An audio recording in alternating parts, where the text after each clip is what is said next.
A journey begins with one small step. It doesn't matter how hard you hit, whether you win or lose. What matters is that you have a common goal. And to reach that goal, it takes a band of brothers acting as one. Every week we come together to witness these gladiators of the gridiron pour their heart and soul onto the field. This is CEFCU's Friday Night Rivals, presented by News Channel 20.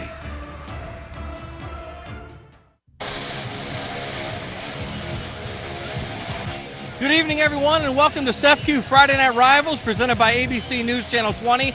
I'm Paul Wapple, along with Adam Anderson. We're in Maroa tonight, where the Maroa Forsyth Trojans will host the Williamsville Bullets in a big Sangamo Conference matchup.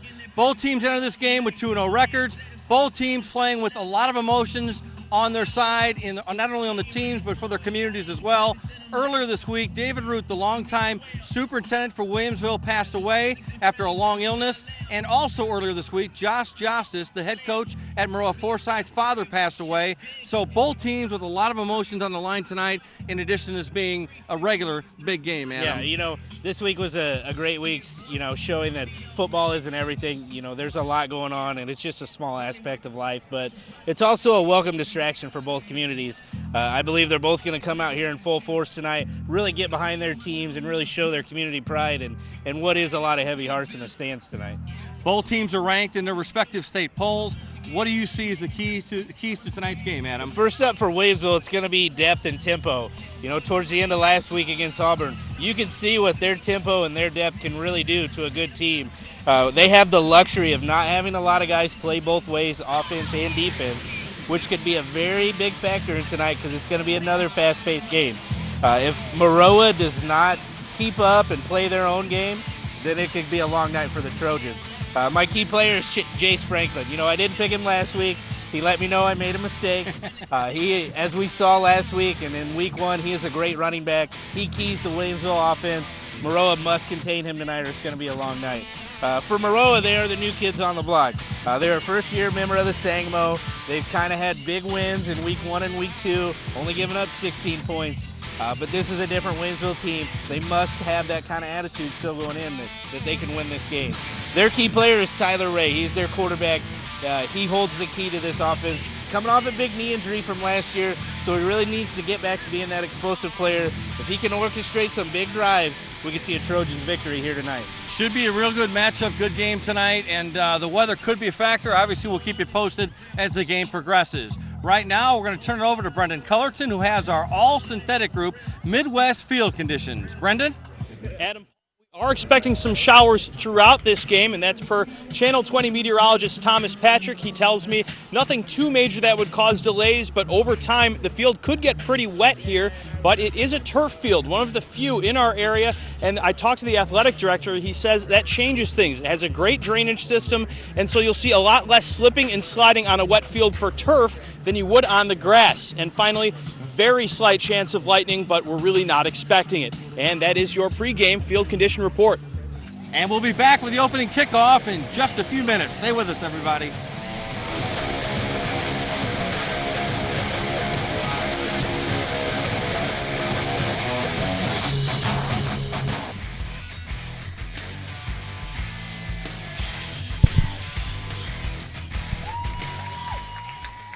Welcome.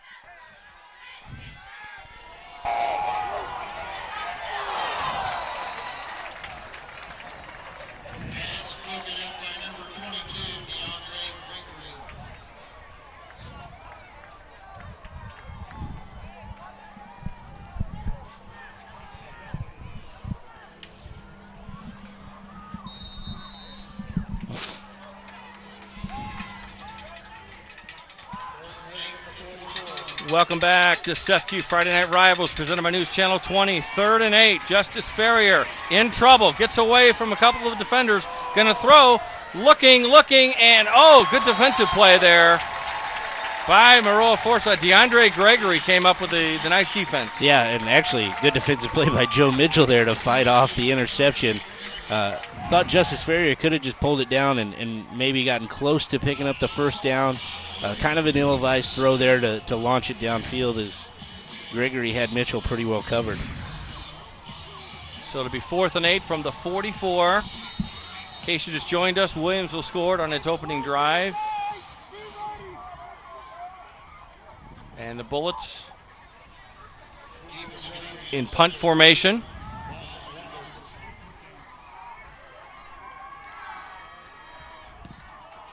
And a pretty good kick. Out of bounds inside the 20. So at about the 16-yard line, and that's where Maroa Forsyth will take over.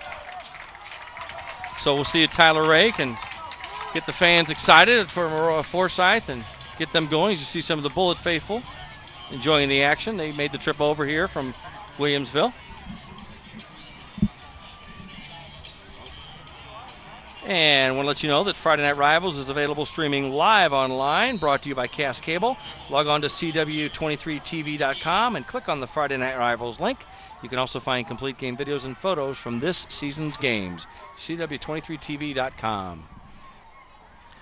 Fakes the handoff. Pass is complete. Good for a pickup of about 7. And Aaron Inda, the junior. Yeah, what you have right there for Maroa is kind of a new age offense where the quarterback has an option of handing that football off or throwing a quick pass to his receiver, and he's really just going to take what the defense gives him. Great job by the Trojans there to take advantage of the open pass play. 2nd and 3. There's the pitch. Left side. Oh, good for a first down, and then some. Out to the 38-yard line is DeAndre Gregory. And, Adam, you talked about the junior. You want to see him play, and we're seeing him play here tonight.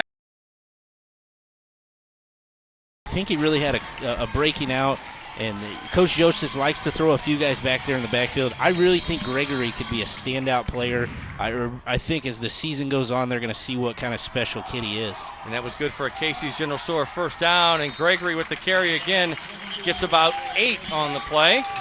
Yeah, not easy to bring down, as we saw in the last play too.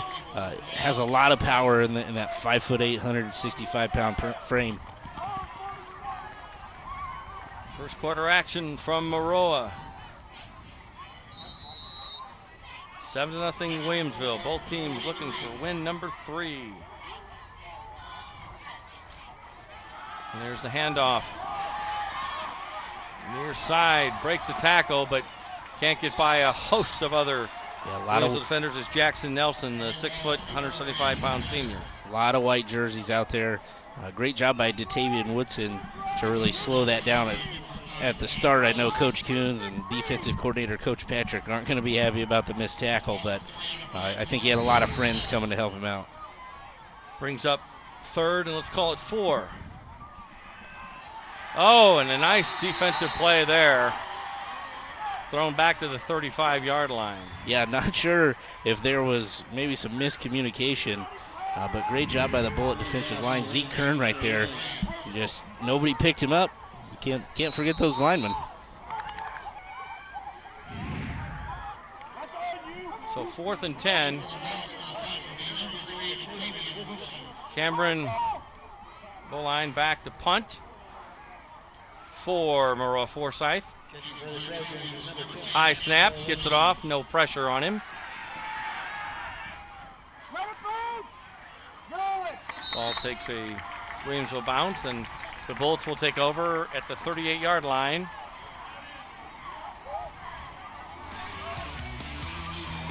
All right, we're going to take a short break. We'll be back in just a minute. You're watching CEFCU Friday Night Rivals, presented by ABC News Channel 20, live on CWTV23.com. Welcome back to CEFCU Friday Night Rivals, presented by News Channel 20. Paul Wappel, Adam Anderson, and Maroa calling the action tonight as the Maroa Forsyth Trojans are tackling the Williamsville Bullets. Bullets with a 7-0 lead. They scored on their opening drive, and they have the ball again. There's the handoff to Jace Franklin, who's on his feet and brought down at about the 40-yard line, so pick up of about 4 on the play. Yeah, he went a long way to get 4 yards there. TJ Aders really got to hold his block here on the outside. That's what kind of keyed the touchdown run for Franklin a few plays ago. 2nd and 6 from the 40. Ferrier back to throw. Got his man at the 35, and I think he's good for a first down. It's going to be close. Yeah, Let's see where they spot it. It might actually Maybe not. come out and measure it. I think it's going to be close. I think he's going to be a little short from where the referee is standing. Nope. All right. Signal first down. So that is a Casey's General Store first down, one of our sponsors all season long, Casey's General Store. Appreciate their support of Friday Night Rivals.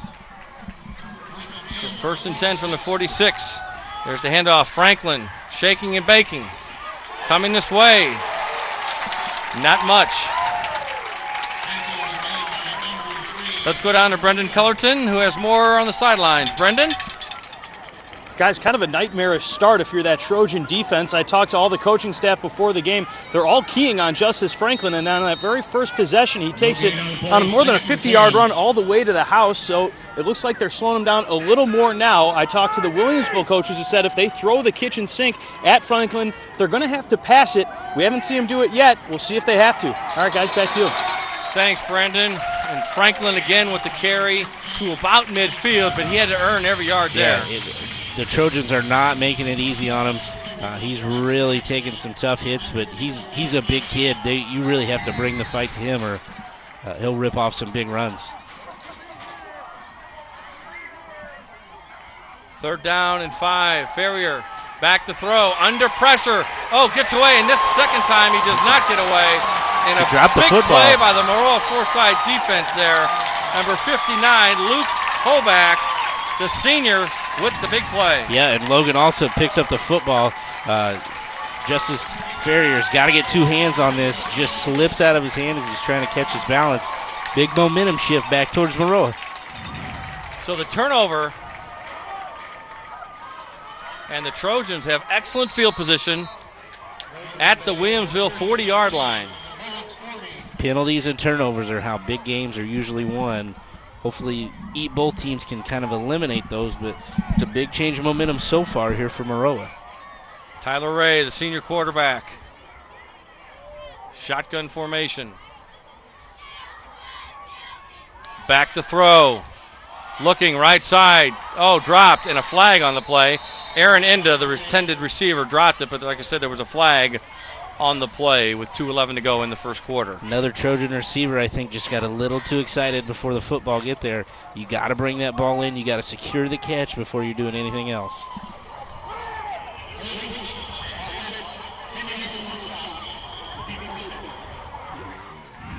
Got a hold there. You see, you have the call. You take a look at him. He kind of peaked a little bit early. Can't do that. Most important part is making sure you secure the football. So first and 25 from the 45. 20. Looking to the sidelines is Tyler Ray to see what the call is, and he has it. It's like a little bit of confusion. Fakes the handoff, keeps it. Gain of a couple. You know, both these teams like to work at a very, very fast pace, and like I talked about before the game, whoever's in the best condition and not worn down, I think in the second half is really going to help determine this ball game as well. Saw it last week with Auburn. I think they were a little tired. I think this Williamsville team wore them down. Could be a factor indeed. We'll see how things play out. DeAndre Gregory is next to Tyler Ray. Fakes, now throws across the middle and complete to Jackson Nelson, the senior flat receiver, with the catch and a big pickup for Maroa Forsyth. Yep, making it a little bit easier of a third down here. Kind of opens the playbook a little bit more, but great job by Nelson to go down and get that one. Let's call it 3rd and 12 for the Trojans. 3rd and 12 from the 42. Ray with the handoff to Gregory, who goes up the middle. Down to about the 37-yard line. Brings up 4th down. Yeah, you're not going to see a punt here out of Coach Joseph. He's very confident in his offense. They're going to stay out here and try to pick up this 4th and 8.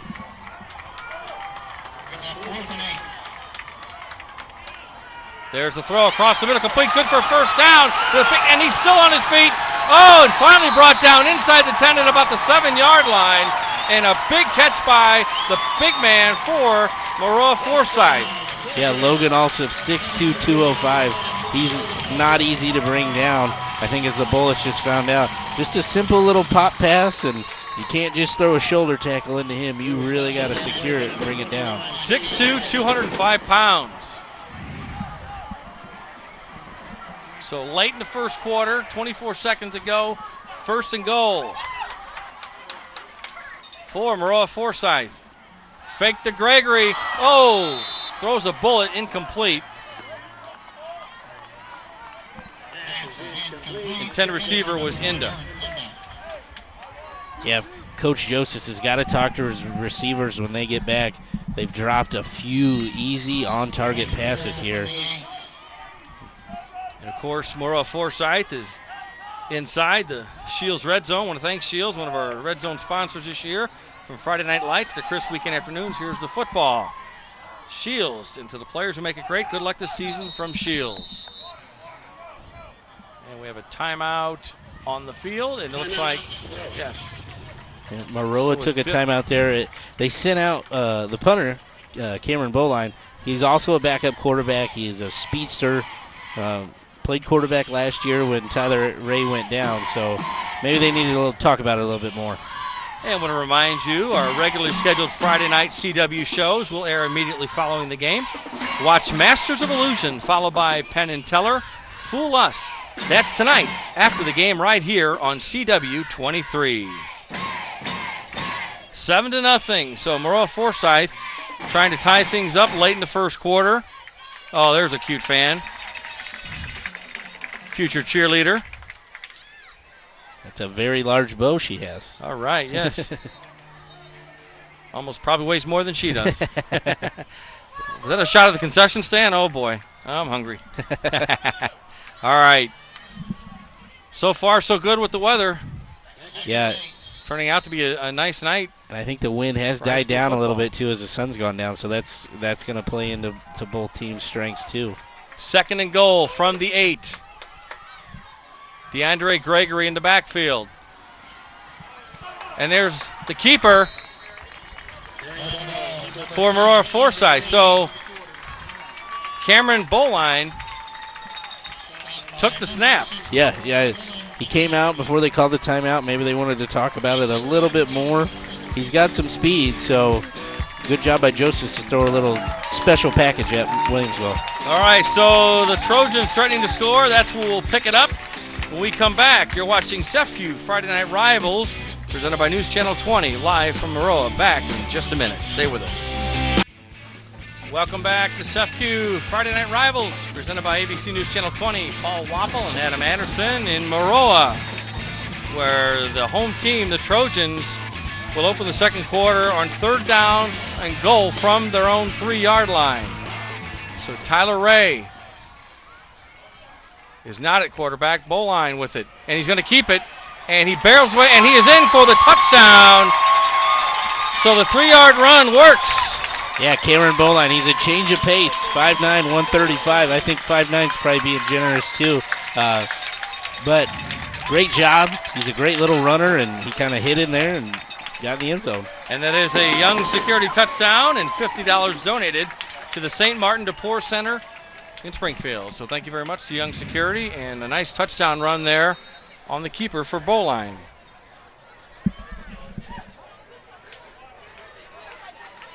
Extra point attempt. Oh, and the fake.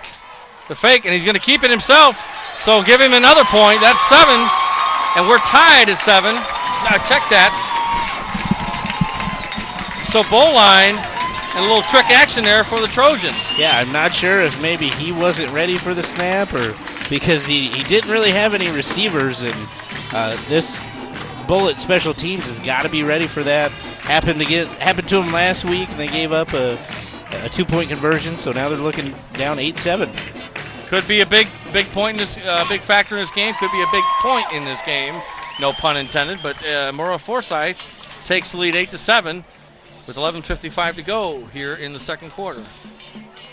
Yeah, as we look back at the replay, I think Bowline was the only guy that was really new. It was a fake if it was a fake. So, but good job to sprint to the corner of the end zone and get in there.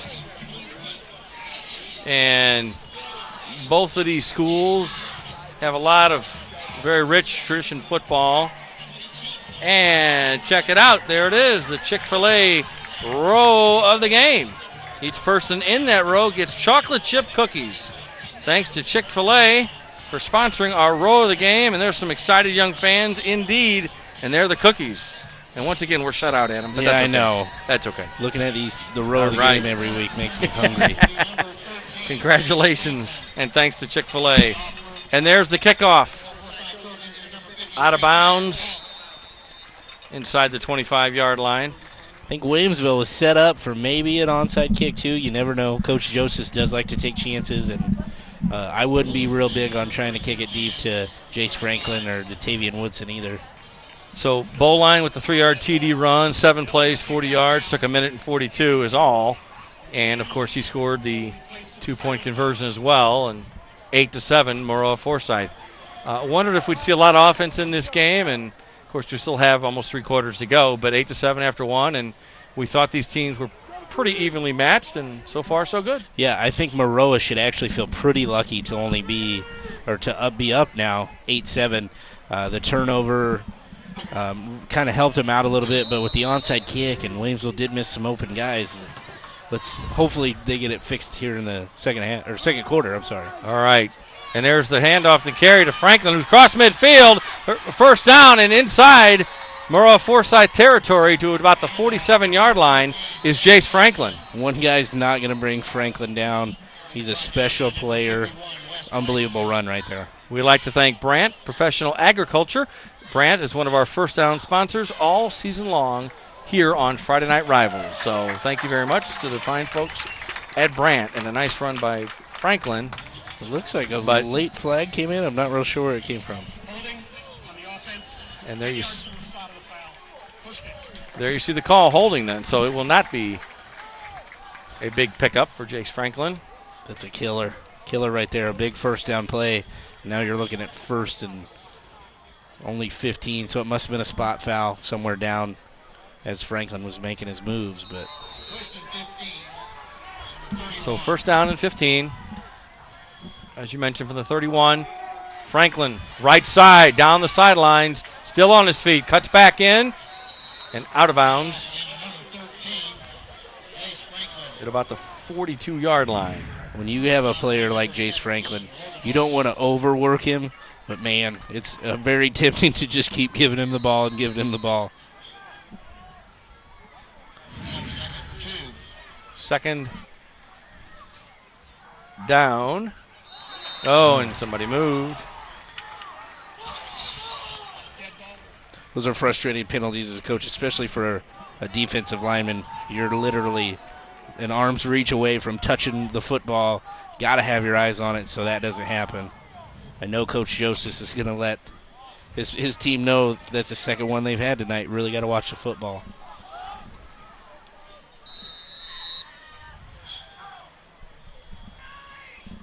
That's good for a first down. They move the chain. So Ferrier back to throw. Looking across the middle. Complete. Down to the 38-yard line is T.J. Ader. It's just split end. Simple slant route. It's when you're playing man-to-man against an offense, it's guy on guy. Are you better than me on this play, or am I better than you? So great job by Ader to really get open right there. Good for another Brandt first down, and Franklin once more, and doesn't get much there on the first down run. Tackle made by number 54, Austin Walker.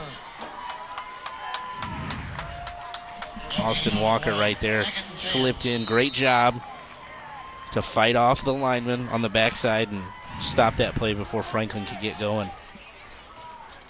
2nd and 10. On the keeper, Ferrier. To about the 35. Ferrier better be careful there at the end of that run. He tried to lunge forward with that football. Can't afford another turnover, especially in big games like this. Bullets continue their no huddle offense. as Justice Ferrier looks to the sideline, awaiting the play. He has it. Jace Franklin, the lone back in the backfield. There's the handoff right side. Franklin has some room and out of bounds. Yeah, the sideline was their friend right there. They strung him out just long enough to really cut him off and not give him anywhere to go. So big fourth down here for both teams. So 4th and 2 from the 30 for Williamsville. And we'll see what Coach Aaron Coons has dialed up for the Bullets. Ferrier is their punter. You could see a quick kick. He's going to throw, and he's got his man, and it is complete. Good for a first down, so that is good for a Brant Professional Agriculture first down. Completion to TJ Ader again. Just a simple 5-yard hitch route. So he's going to go 5 yards, turn around, look right back at the quarterback. Great job by Ferrier to even put that ball in the air before Ader was looking. Fakes the pass, going to the end zone, looking, and a couple of the defender and the Williamsville receiver both with some were tangled up a little bit there, and I hear a few boos from the Maroa Forsyth sideline. You know, your stands, I should say. Both teams could argue there. The Williamsville could say he's fighting for the ball, and he was. You're both entitled to that kind of space. So the feet get tangled up. I can see why Maroa would be upset too, but I believe it's a good no call by the referee right there. Kenton Basket was the intended receiver. Now Ferrier going to try it again, not quite as deep, and it is incomplete. The ball was bobbled and couldn't quite hang on to it. Was Basket again, who was the intended receiver on that play as well. One thing we did see on that last play, Justice Ferrier took, I think, a kind of a late hit. I'm surprised roughing the passer was not called. So it'll be interesting to see how the Bullet sideline reacted after. I think both sides were upset about two different parts of that last play. 3rd and 10 from the 25. Franklin with the carry, right side. Still on his feet, but brought down by a host of Trojans. The Bullets do have the benefit of Adam Clark, who kicked a few field goals last week. That's something that could go into play here, but I really think, oh, nope, here comes the special teams. Okay. I sent it out before I looked bad because I was expecting them to go for it right here, Paul. So it's 4th and 5. Ball is on the 20. And this will be a 37-yard attempt. The wind is left to right if I'm the kicker, so maybe not really affect it. There's a snap. Clark with a long kick. It is up, and it is good. So a 37-yard field goal puts the Bullets back on top, 10-8. Yeah, great job by Adam Clark. That's a luxury not a lot of teams have around here. 37-yard field goal is big time in high school football. I think that would have been good from even a longer distance. Yeah, he had a lot of leg nice in kick. that. And, again, the wind is pretty much died down. Not as bad as it was since the sun went down. And good job by the Bullets. So 10-8, Williamsville regains the lead with 9:10 to go in the second quarter.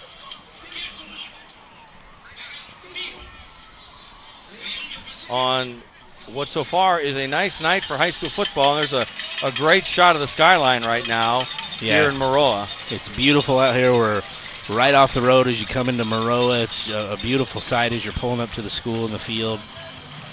The facilities are amazing. Got a first-class scoreboard. You don't see a lot of video boards here in high school football. This is a tremendous facility. No doubt about it. So Maroa's got to be on their toes again. You never know if Williamsville's going to onside it or not. So Adam Clark will kick off for the Bullets, and he kicks it deep and into the end zone and out of the end zone with a touchback. So Maroa Forsyth offense will come back, and there you see the recap on the scoring drive, capped by the Adam Clark 37-yard field goal, 45 yards on that drive. Yeah, kind of a more of a workman-like drive there for them, but they had good field position. And I'm interested to see if Maroa can string a long drive together. You know, they had the short field with the penalty, or with the turnover, so let's see what happens. So first down from the 20 for Tyler Ray and company.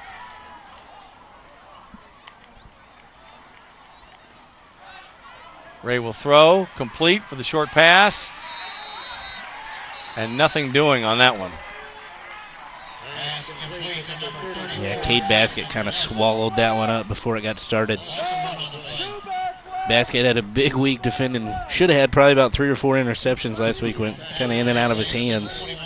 He is one of the key defenders for the Bullet defense. Loss of 1 on the play. So let's go down to Brendan Cullerton on the sidelines. Brendan? Well, guys, I know you were looking at the Maroa coaches obviously upset at what they thought was offensive pass interference on the Williamsville receiver. I'll tell you, the cornerback got up right after that play feeling he got pushed from behind. That's the second time we've seen one of the Williamsville receivers have to break up an interception. I wouldn't be surprised if we see 1 or 2 picks from this Maroa defense if they keep throwing it up for grabs. All right, thank you very much, Brendan. 3rd down and 6. Just over 8 minutes to go in the second quarter. Fakes, now throws. Got a man, and he's got it complete to the 40, the 30, the 25, still his feet down to the 20. Inside the 20-yard line is number 12, Grant Weiss, for Maroa Forsyth, with a nice reception. Yeah, good job by Maroa. Just kind of faked a screen pass. Weiss just got behind the defender right there. It looked like Braden Cole just was staring in the backfield maybe a little too much, but when Gregory comes out on that motion, he's a guy you got to pay attention to. So they mark him down at the 21-yard line after the big reception for Weiss. And down inside the 20, inside the Shields red zone is Maroa Forsyth after Tyler Ray picks up a few on the keeper. Yeah, a tough run right here. Didn't really have a whole lot going on, but he really fought for those 4 yards. 2nd down, fakes the handoff. Oh, and a good defensive play there by Datavian Woodson of Williamsville at the last second.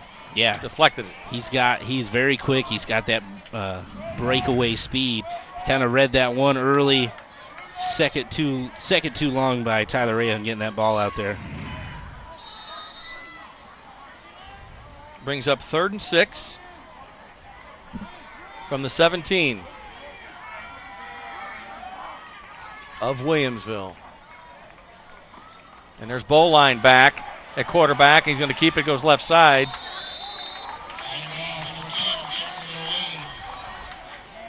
So that is an option play there by Maroa. Bowline can keep it. He could flip the ball out to Gregory right there. Gregory has to stay kind of in conjunction with him. Can't throw it forward or it's a forward pass. So 4th and 1 from the 12. And Tyler Ray will go under center. And Gregory gets inside and he gets a first down. So that is a Brandt first down.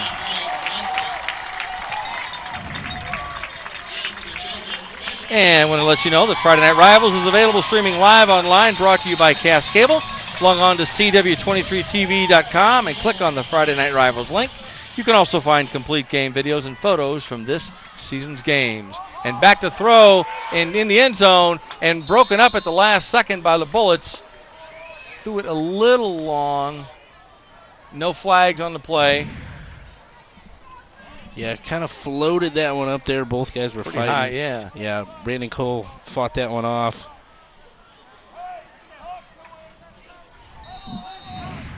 Brings up 2nd and goal. Nothing's going to be easy from the here 9 tonight for either team.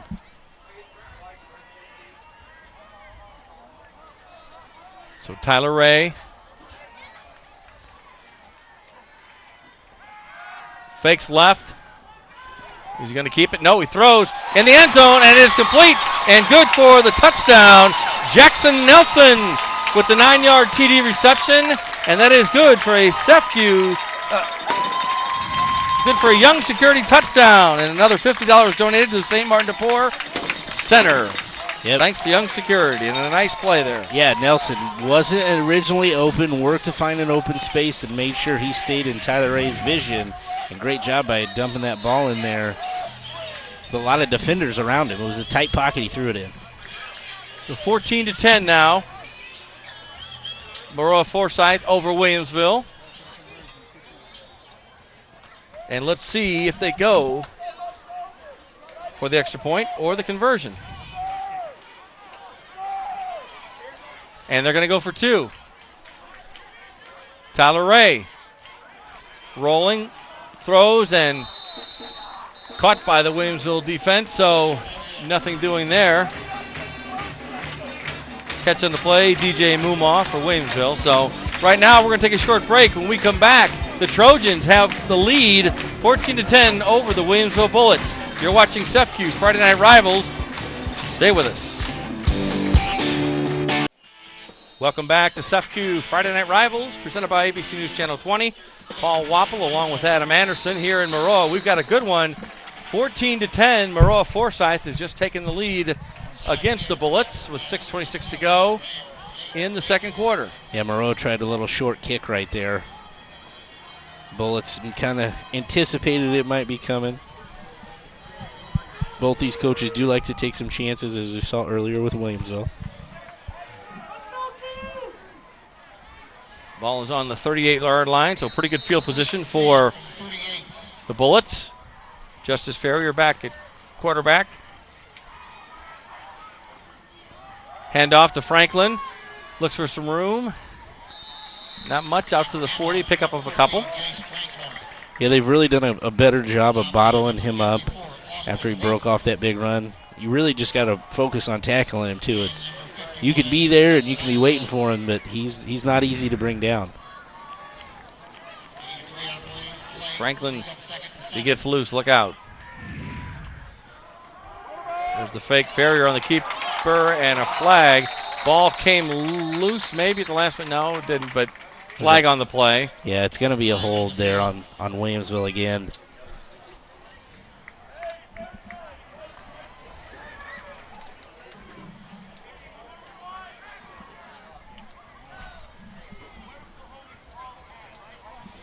So that's going to mark them back. Penalties are killing the Bullets. They keep shooting themselves in the foot on early downs, and then that puts them in a bind moving forward. 10 yards.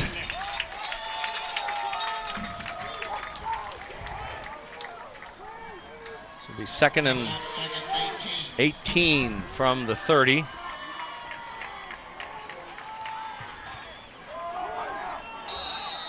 For the Bullets.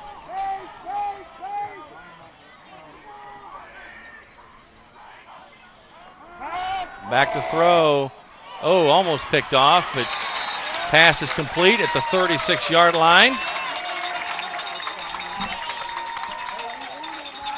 So Maroa Forsyth went for the INT there, didn't get it. Yeah, he made a good break on the ball. He's really kind of figured out. That's number 3, Hayden Mitchell, the sophomore.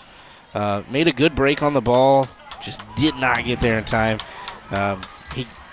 You got to trust your other guys to pick you up, too, because if you miss, that could be a big play. Ferrier throws. Pass is complete. Caught. Out to the 45-yard line, and another flag on the play. The receiver is Kenton Basket with the catch. I think this is going to come back again.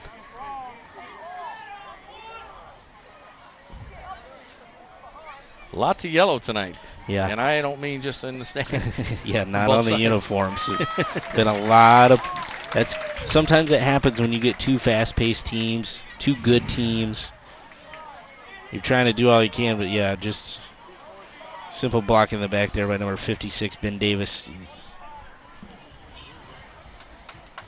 Illegal block in the back on the offense. That penalty is Penalties declined, so brings up third down. The fourth down. Check. Yeah, Coach Joseph knows that this Williamsville offense can make up that play in a hurry and more, just elects to decline it, and that'll send out the bullet punt team. So Joseph Mitchell will do the punt. Low snap, hits the ground. He does a good job, Mitchell does, of getting the punt away, and it's a high kick. Takes a Trojans bounce, and the ball is down at about the 42-yard line by number 54, Brad Olsov. So we'll take a short break. You're watching SEFCU Friday Night Rivals, presented by News Channel 20. Don't go away.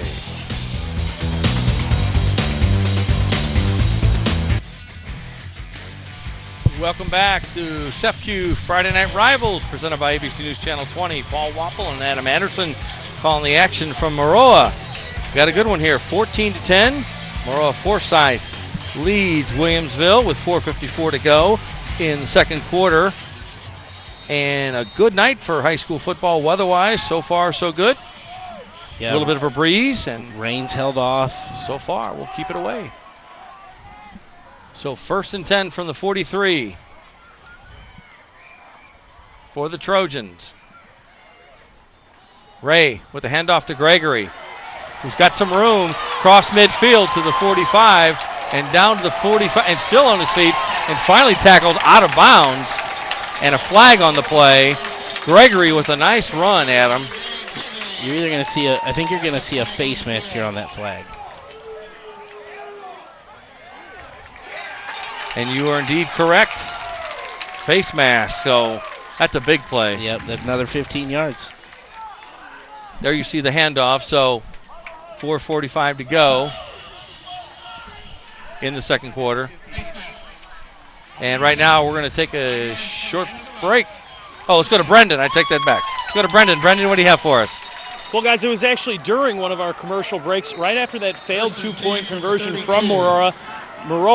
Coach Joseph, he's known for his competitive streak. He was really giving an earful to the refs, saying he needed more time to talk to his team going into that play. Ended up getting a sideline warning. I saw one of the officials have to tell him to get off the field, threw the flag as a warning. Now, you only get one of those, so if that happens again, he'll cost his team some yards. Thank you very much, Brendan, for that insight. We appreciate that. Yeah, that's good to know. I did not see that flag come out. And that's big because you only get the one warning. You cannot be on the field past the sideline after that. So hopefully Coach Joseph can pay attention and not cost his team 5 yards. So 2nd and 16 from the 38. Back to throw. Ray, complete, across the middle, inside the 10. And a nice catch there by Jackson Nelson, the senior. And they are inside, they being Maroa Forsyth, inside the Shields red zone. Kind of snuck behind the defenders there. They had a few guys kind of leveled out. I think he got a little lost in the secondary there by the bullets. Nobody could find him. Big play. So 1st down from the 11. They can get a 1st down, Adam. Yep. Without scoring, so we'll see how it goes here for the home team. And there's Boleen with the keeper, and he goes down to the 5-yard line, almost to the 4, where he's finally brought down. Yeah, he's been a change of pace. Not something we expected, but you know Maroa is going to have a good game plan to come out and kind of show some surprises here against this great Bullets team. He's almost kind of a wildcat back there. We're just primarily going to run the ball, but he can throw the ball too. He was a quarterback. This time it's Tyler Ray at quarterback. Gregory to his right. There's the handoff to Gregory, and Bullets read that one very well. Yeah, a lot of penetration early. Not sure he got in. He might have got back to the line of scrimmage there.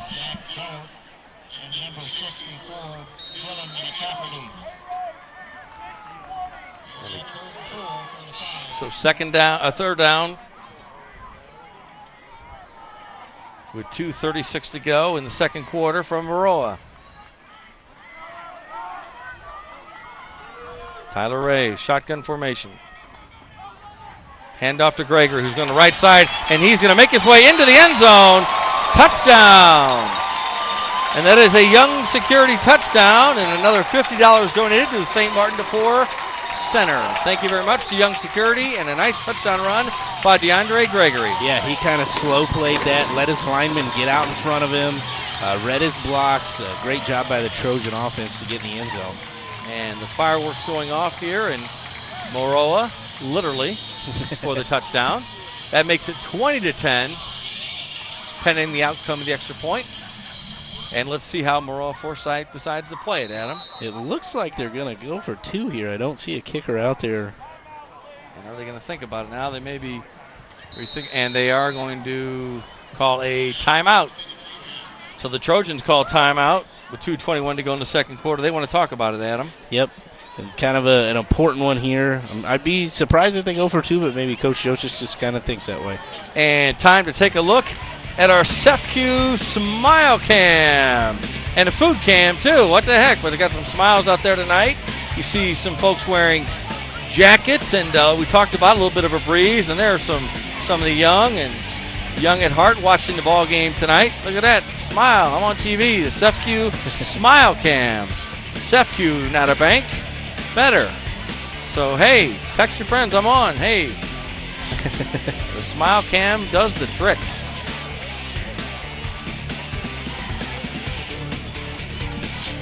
$20-10 is our score in case you just joined us.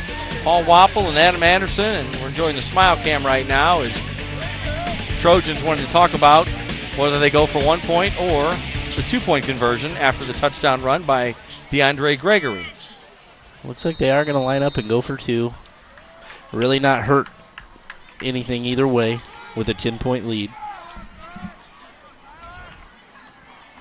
So back to throw and complete, and it works. They get the 2-point conversion, makes it 22-10. Moroa Forsyth. Yeah. So Logan Alsup, number 17, with the 2-point conversion. Yeah, no one accounted for him. He was out there by himself. Good play there by Moroa Forsyth, and Tyler Ray, hey, we got him. You know, we talked about that being a key to the game. Tyler Ray needs to come out and play with a lot of confidence, not worry about the knee injury. Is that going to affect him? He's played very well tonight, and the change-up with Cameron Boline, too, has really been helpful. And tonight at 10:15 on ABC News Channel 20, get all of your local high school football highlights on News Channel 20's Friday Night Rivals recap. And that's with Donnie Tillman and David Coy, and they do a great job, and look forward to seeing the highlights and scores and from all across Central Illinois tonight. Yeah, starting to get scores coming in for you folks with the Score Stream app. Start putting in other area scores if you're out there, if you're seeing them. At halftime, we'll try to give you an update of every game we can. Tanner Falk with the kickoff for Moroa Forsyth. So with 2:16 to go, and we'll see what the Bullets do. See if they can get back on the board and cut into that lead.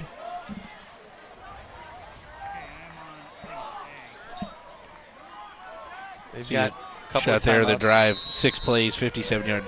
The big catch there to lead off the drive kind of changed it around. Ferrier with the handoff to Franklin. He's got some room. To the 45, out to close to midfield. Pickup of about, and that's good for a Brant Professional Agriculture first down. It looks like they gave him about 11 yards. It was close, but it's what they need here on first down. Williamsville's done a great job on first down. Second down, they've been plagued with penalties. That'll kill any drive.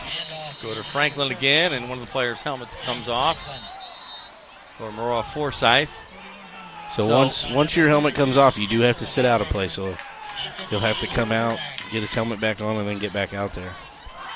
Bullets have 2 timeouts remaining. Check that. All 3 timeouts remaining here in the first half. And Justice Ferrier has the play from the sidelines. There's the pitch to Franklin, who's on the right side and cuts back to the left. Down to about the 43-yard line is Jace Franklin. This will be a big third down upcoming. We'll see what Williamsville does here. It looks like they've taken a timeout. Maybe they want to talk about it a little bit. With 1:18 to go in the second quarter, trailing by 12. Just a simple little pitch out to Franklin. Monroe's doing a better job of staying in their tackling lanes and not giving Franklin anywhere to cut back to. And that's really been a key from the second quarter moving on. They've made a few adjustments. Good ball game here tonight in Maroa. In case you just joined us, Williamsville struck first with a touchdown. They led 7-0, and the Trojans have bounced back. And an onside kick recovered by Williamsville early. They couldn't take advantage of it, and we talked about that could be a key play in this game, a key drive. They weren't able to capitalize on it. Yeah, and then the fumble by Justice Ferrier has really turned the tide for this Trojan offense. They really didn't feel like they were moving the ball very well. Then they've had a short field, and now they've just been rolling. And then we take a look at the Sangamo conference standings. And, Athens, we talked about them starting out 2-0. Maroa, Forsyth, and Williamsville, of course, playing tonight. North Mac off to a great start. And then Auburn and Pleasant Plains both really need a win tonight. We'll see how that game goes. So Pleasant Plains was up 7 last time I checked. So there's a completion and push back. Wow, is Joseph Mitchell, but forward progress. That is good, I believe, for a Brant Professional Agriculture first down as they move the chains. You see Joseph Mitchell. Good job knowing he needed to get 3 yards. He got it. Moving on to a new set of downs. Clock continues to run, as does Franklin, who breaks loose and finally is brought down at about the 21-yard line is Jace Franklin, and that is good for another Brant Professional Agriculture first down. He was one guy away from turning that into a touchdown run. Just slips through the line here on the replay. Great job by Aaron Inda to open field tackle Jace Franklin. Easier said than done. Franklin again with the carry. Down to about the 16-yard line, close to the 15. We're inside less than a minute to go in the first half. And a timeout for the Williamsville Bullets. They have one left. Yep. Good job to get on the line, get the play in quickly. Now it's second and short. I would imagine you're playing for a first down. They have, again, Adam Clark, who's shown he can put a leg into it here tonight. But if you're Williamsville, you definitely want to come off the field with points here before halftime. Maroa comes out with the football to start the second half, so you want to cut this lead down a little bit and kind of build some momentum. I think I saw a shot a second ago of a bear or something like that, and that means something's coming up at halftime. There it is again, I think, isn't it? I hope everybody's getting stretched out there in the crowd. One lucky person. There's the Chick-fil-A Eat Mo Chicken. Chick-fil-A Cal getting some cheerleading pointers, it looks like. All right, and why not? All right, 57 seconds to go. 2nd and 5 from the 17. Ferrier pitches to Franklin, trying to stay on his feet. Back to probably about the line of scrimmage. Yeah, and the Bullets hurry up. Maybe a yard here. 40 seconds to go. Clock continues to move. Ferrier looks in the end zone. Got him. Incomplete. Pass was broken up. Intended receiver was T.J. Ader. And there we see the replay, Adam. Yep, great job by Hayden Mitchell. Just a sophomore to really didn't give Ader any room to the sideline. Kind of fought off the pass, too. Jump ball. Justice Ferrier's taking some chances here tonight. Let's hope it doesn't cost him here moving forward. So we saw a field goal earlier. Bullets going to try this one. Looks like, wait a minute. Timeout? Yep. Going to try the ice the kicker technique here. Looks like Maroa took a timeout. So with 31 seconds to go, Trojans leading 22-10. This will be spot at the 17, 27, close to what the other field goal was, which was successful, but it looks like a 34-yarder for Adam Clark. So this is big. Again, like I said, you want to get some points, build off the momentum. You're coming out on defense to start the second half. So See some of the fans enjoying the action and certainly enjoying bringing it to you. And tonight at 10:15 on ABC, get all of your local high school football highlights on News Channel 20's Friday Night Rivals recap with David Coy and Donnie Tillman. Looking forward to that. So here we go. Clark will attempt the 34-yard field goal. Snap is down. Kick is up. It's long enough, and it is good. So for the second time tonight, Adam Clark with a successful field goal, and it is a 22-13 ball game with 26 seconds to go in the first half. And you see Clark, good leg on that one as well. yeah, good snap, good hold. Great job by Adam Clark. Again, you don't see a lot of kickers who can do that at small school football. So, as a coach, you're happy that you came away with points, but you can't be exchanging 6 points for 3 points here on the way out. Moreau is too good of a team to let you keep getting away with just field goals. You got to start scoring some touchdowns if you're Williamsville. So battle of the unbeatens early on in the season, both looking for win number 3, and they're both ranked in their respective classes. And we've talked about the Sangamo Conference being so tough this year, and it is, especially the top half of the conference, the way it stands right now. And there you see the recap, Clark with a 34-yard field goal on that drive, scoring drive. Yeah, and I would say, I think the top half is Sangamo super strong. Even the bottom half, New Berlin, Coach Campardo will be the first one to tell you they should have probably beat North Mac last week. Pittsfield has played everybody tough. I know the score is not maybe shown that, but if you ask these other coaches, Pittsfield's been hard-fought wins. And Porter's just had the injury bug, so that's tough over at Petersburg. Fielded by Inda and brings it out to about the 15-yard line. So Aaron Inda, the 5'10", 165-pound junior, with the return for the Trojans. 21 seconds to go. And let's see if they decide to take a knee and go in with to halftime with a 9-point lead. And want to let you know we've got some highlights and scores coming up at halftime on the halftime report tonight here from Aurora. Yeah, it looks like they're just going to take a knee here. You can't blame them. You got the lead. Not at You're all. getting the football back. No reason to take a chance. So as time winds down here in the first half, Aurora Forsyth leads the Williamsville Bullets 22-13. And right now we're going to go down to Brendan Cullerton, I believe, on the side. Not quite. Okay, not yet. Yep, we're ready for Brendan. All right, Brendan, what do you have? Who do you have for us? Coach Joseph here. It took your offense a little while to get going. In the second quarter, you obviously scored 22. What changed?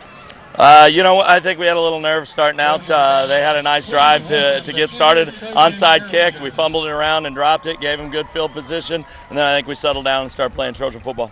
Nerves understandable. You're playing a good team. One of their best players, Justice Franklin. You told me he was one of your keys. How do you think you did against him? I thought he ran the ball as good as advertised, and if we don't do a better job than that, he's going to have a ton of yards in the second half. All right, before I let you go, can we expect anything different in the second half or more of the same out of your offense? Hopefully we can keep moving the ball, throw the ball when we want to, and we got to get our run game going a little better. All right, thanks, Coach. Back to you guys up in the booth. Thank you, Brendan, very much for that interview with the Aurora Forsyth coach. Gotta like that, leading by 9. We'll be back with scores and highlights from Aurora. You're watching SEFCU Friday Night Rivals, CW23. Back in just a minute. Well, welcome back to SEFCU Friday Night Rivals, presented by ABC News Channel 20. Paul Wapple and Adam Anderson calling the action from Aurora. And it's time for us to take a look at our SEFCU Smile Cam. And there it is, SEFCU, not a bank, better. On a little bit of a breezy night here in Maroa, but other than that, it is outstanding. Yeah, it's been a beautiful night for football. A little nervous all week with listening to Joe Crane and Cheryl Lemke and Thomas Patrick. You never knew what you're going to get. Even the sports guys, Donnie Tillman and David Coy, weren't sure what to think about the weather. We weren't either, Adam, of course. But we were getting gale force winds during the Pepsi pregame show. Incredible. Now it's beautiful out here. So Adam Clark will do the kicking as the Bullets give the ball back to the Trojans. And fielded at about the 24-yard line and out to about the 40-yard line for the Trojans is Dawson Roberts.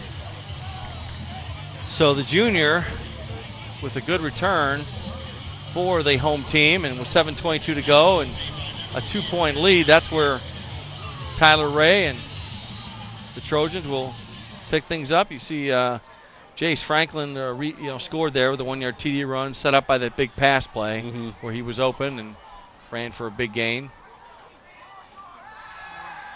Back to throw. He's right. Oh, fumble! Pressured by the defense and jumped on alertly and wisely is one of the offensive linemen for Maroa Forsyth. So a big save there, Adam. Yeah, that's big time. That swings the game back. The Waynesville sideline is still fired up even though you didn't get the turnover. And that's a tough play for any quarterback. I've said it a few times here this season, and I'm not a huge fan of it. And it's nothing against these coaches. Just asking a kid to roll to his left and then throw it with his right hand, that's not easy for Peyton Manning or Tom Brady to do. 2nd and 22 for Tyler Ray. And there's the handoff and out to about the 35-yard line, and checked that was not Tyler Ray. That was Bowline. They're running them in and out here, folks. They are. And they go at such a fast pace. It's been tough for keep you guessing. For us they're keeping us on our toes up here. All right. 6:18 to go, third quarter.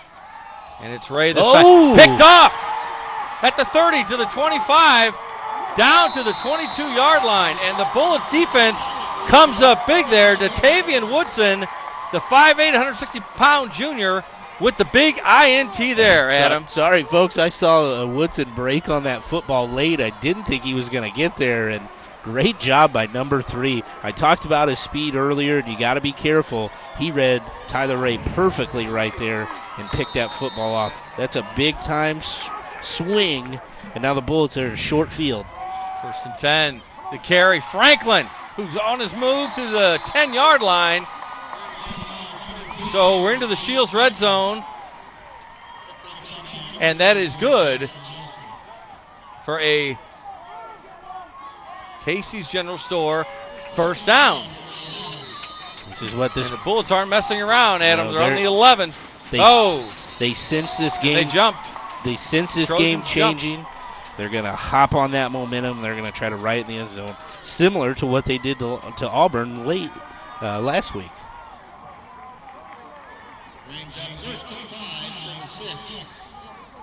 So 1st and 5 from the 6-yard line. The Bullets can get a first down without scoring. Ferrier's going to keep it himself. He's to the 5, to the 4, down to the goal line, almost in, tries to stretch that ball again. We saw that earlier, but he's not in for the touchdown. Yeah, he's making me nervous up here with stretching that football out. So I only wonder what Coach Coons and the Waynesville sideline's thinking. But, you got the luxury. Now you got 4 downs from the 1. And Friday Night Rivals is available streaming live online, brought to you by Cast Cable. Log on to CW23TV.com and click on the Friday Night Rivals link. You can also find complete game videos and photos from this season's games. CW23TV.com. Shot at Jackson Nelson there. Looks like he took a shot there on his shoulder, so hopefully he's okay and can get back in there. After the Casey's General Store first down, it is who else? Justice Ferrier back in for the touchdown, and the Bullets have regained the lead, 26-22. You had the big drive, and now the touchdown after the interception. And that is good for a Young Security first touchdown. I want to thank Young Security for making another $50 donation to St. Martin de Porres. Thanks to Young's Security. So 26-22 with 5:14 to go in the third quarter. We have got a dandy of a game here in Maroa. So Williamsville's going to go for 2 here to make it a 6-point ball game. Really, if you go for an extra point, you're nothing really hurt. Ferrier on the keeper, and he did not get in.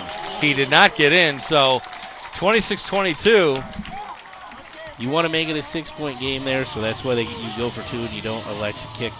But all right, we'll take a short all the break. momentum's with Williamsville. We'll take a short break. When we come back, you're watching SEFCU's Friday Night Rivals. Stay with us. Welcome back to SEFCU Friday Night Rivals, presented by ABC News Channel 20. Paul Wapple and Adam Anderson in Maroa. 5:14 to go in the third quarter, and we have got a good ball game here. A lot of offense, a few trick plays. 26-22, Williamsville over Maroa Forsyth. And there's the kickoff, and it's a good one back at the 5. Now to the 15 and brought down inside the 15. And, boy, the momentum has really, really shifted to Williamsville. That Williamsville sideline is fired up right now. Coach Joseph needs to do something here to turn the tide, put a drive together, and get back on top here in the third quarter. Only took the Bullets a minute and 8 to score after the interception. So they took advantage of the turnover, and Justice Ferrier with the 1-yard touchdown run. So they're going to send Bowline out now. He is their more running-oriented quarterback, but like we saw earlier, he can throw the football. So we'll see what the Trojans decide to do here with 5:07 to go in the third quarter. It's like a little bit of confusion there with the Trojans on lining up. There's a snap, and the keeper on the right side is Bowline out to about the 20-yard line. And we're going to go down the sidelines to Brendan Cullerton. Brendan, what do you have for us? Well, guys, you saw number 34, Jackson Nelson, leave the field for the Trojans with what looked like an injury. I talked to the coaching staff. They say they checked him out. It's all good, just a stinger, so you will see him back in this game. All right. Thank you very much, Brendan. Appreciate that. Back to action there on 2nd and 5 is DeAndre Gregory, and good for a Casey's General Store first down as they move the change. And Coach Justice getting fired up. He wants to keep it going. They want to stamp the ball quickly, not let Williamsville get lined up. 1st and 10 from the 32.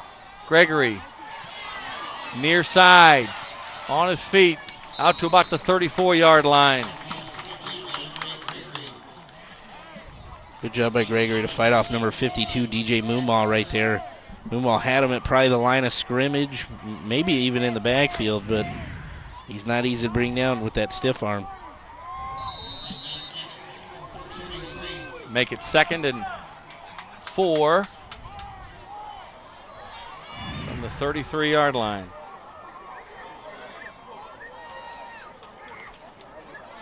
Low line, going to keep it himself. He's out to about the 41-yard line. Good pickup there. And the helmet, there it is. Yep, helmet comes off. So we've seen it come off a few times here with Maroa. Hopefully they can get that situation figured out. So Tyler Ray will come back in, the quarterback.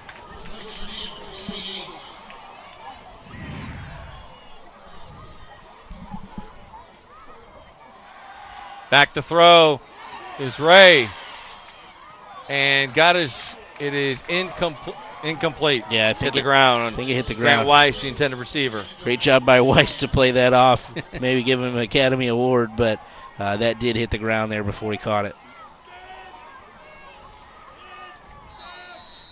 You know, this is with Bowline coming in. I wouldn't say it's more of a demotion for Tyler Ray. It's just Coach Joseph sees something that's working. It's a little bit different than what Ray offers and what Bowline can do. And it's been working here for the Trojans. So Bowline with the pitch. Left side. Got some room out to midfield and across midfield. is Jackson Nelson. That shoulder must not be bothering him too much. He just put it down and plowed through a few white jerseys there. And that is good for a Casey's General Store. First down. Simple option play. They had it pretty well defended and just not doing a good job bringing them down. 1st and 10 from the 48. Fakes the handoff and keeps it. Bowline back to maybe a yard on the play. Yeah, the Bullets kind of read that one off the start, but not wrapping up and tackling has been kind of their sword to fall on here tonight. Making big hits and, falling into guys, but you got to wrap up. These are too good of players just to take down with a shoulder tackle. So 2nd down and 9 from the 47.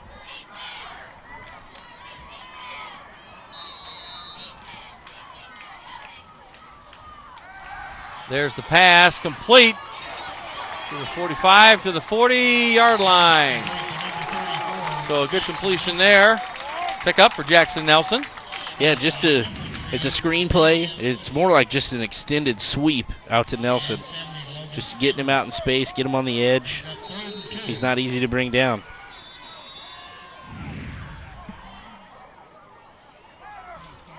Brings up 3rd and a couple, and Laura Forsyth making some player changes.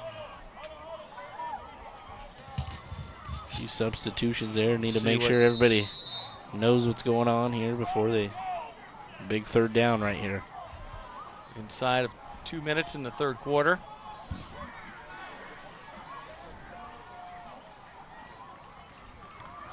Ray with the handoff. And nothing doing that time. I think he got back to the line of scrimmage, and that was about it.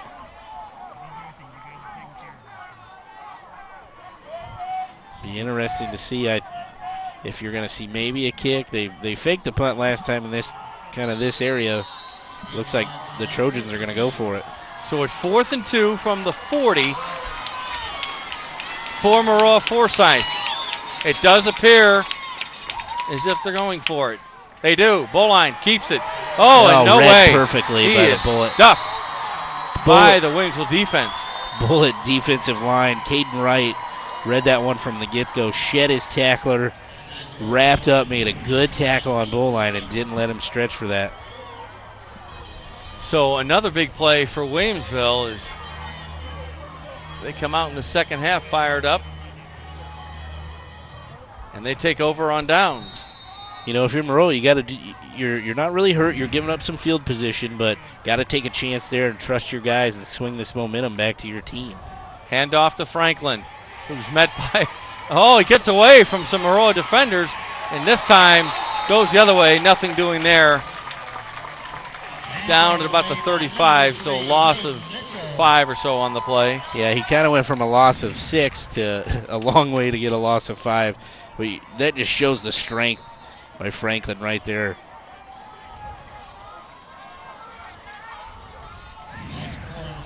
So 45 seconds to go. Clock is running here in the 3rd quarter. 2nd and 14. Ferrier, low snap. He has to go back and get it, and does. Running, he's in trouble. Looking, going to keep it. Flag on the play, and Ferrier goes down at about the 36-yard line. You're probably going to get a hold again. Good job by Ferrier just to pick up that football and get back to pretty much the line of scrimmage. He fumbled it again. I didn't see that on the replay. I did. Oh, get my. A good shot. He fumbled it again. He's got to take care of that football. So Williamsville with the 4-point lead and the ball, in case you just joined us. They lead 26-22. Late in the 3rd. It is 2nd and 35. Do not adjust your screen. That is correct. 2nd and 35 for Williamsville. Empty backfield here for the Bullets. Ferrier looking. looking to throw. He's got a man Goes open deep. Got it complete in midfield to the 45, the 40, down to the 30, and out of bounds at about the 21-yard line is Joseph Mitchell. Great job by Joe Mitchell again. He got loose last week. He got loose again here against the Trojan defense. Good play by the Bullets. And that is good for a Casey's General Store first down on the big pickup for Joseph Mitchell, the junior receiver. And the third quarter horn goes. So after 3 quarters of play, Kenton Basket and Williamsville and Joseph Mitchell, they say, hey, we're all right now. We're up by 4. We're going to take a short break. When we come back, it'll be the Bullets ball. But before we take a break, I want to let you know that, hey,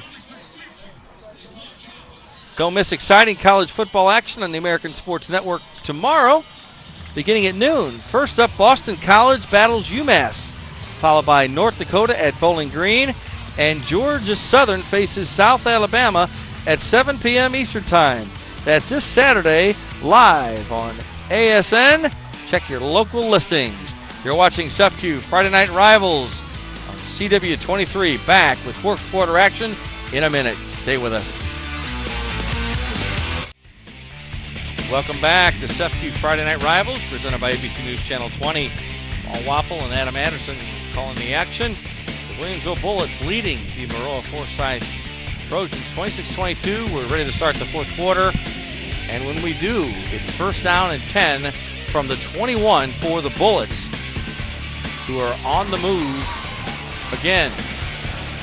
Justice Ferrier back with a handoff to Franklin.